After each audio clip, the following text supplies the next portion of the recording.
The first hot novel of 2018 is Leila Slimani's international blockbuster, The Perfect Nanny, which has just been translated into English. But, be forewarned, those readers sure to be most curious about it are the very readers who would best avoid it. The last thing working mothers with young children need to be reading in the nanosecond of downtime is this psychological suspense novel about a perfect nanny who snaps. Perfect Nanny, by Leila Slimani, Penguin Books. The book aspires toward the taut elegance of the classic nanny nightmare tale, Henry James's The Turn of the Screw, and, in language and complexity, it comes pretty darn close. Indeed, Slimani's novel won France's most prestigious literary honor, the Goncourt Prize, when it was published there in 2016. Slimani is the first Moroccan-born woman to be so honored. The voice of Slimani's omniscient third-person narrator is consistently chill and precise. Her plot spares neither her character's fate nor her reader's sensibilities. The opening sentences of The Perfect Nanny warn us that this is a story in which the worst that can happen and, in fact, just has the baby is dead. It took only a few seconds. The doctor said he didn't suffer. The broken body, surrounded by toys, was put inside a grey bag, which they zipped shut. The little girl was still alive when the ambulance arrived.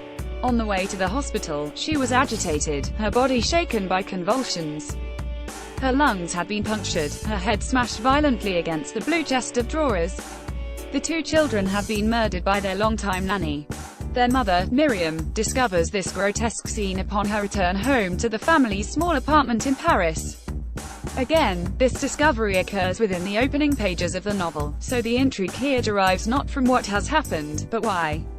The nanny, Louise, is the central enigma of Slimani's novel, a human black hole who swirls into the family's living room one day and relentlessly pulls in and extinguishes the light in everyone's lives.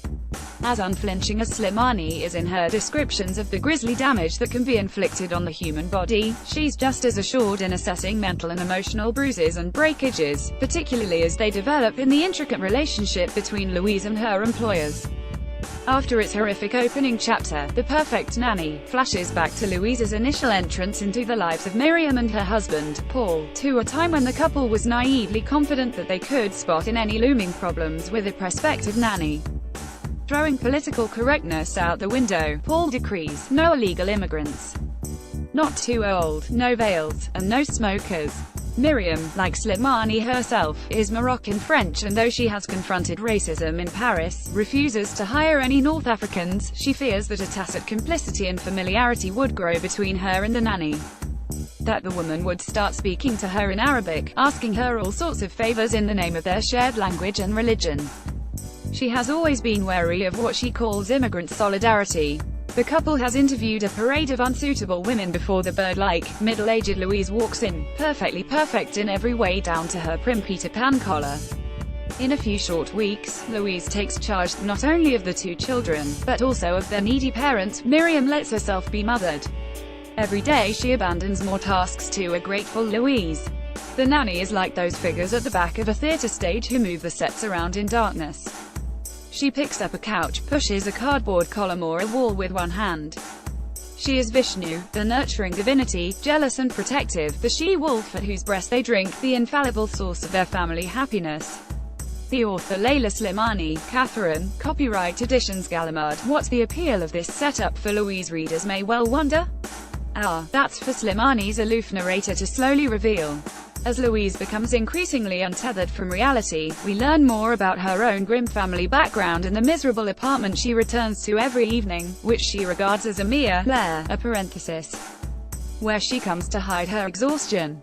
Poetic phrases like that one abound throughout Slimani's novel and elevate it well above its formulaic premise, one that has inspired many a Lifetime television movie.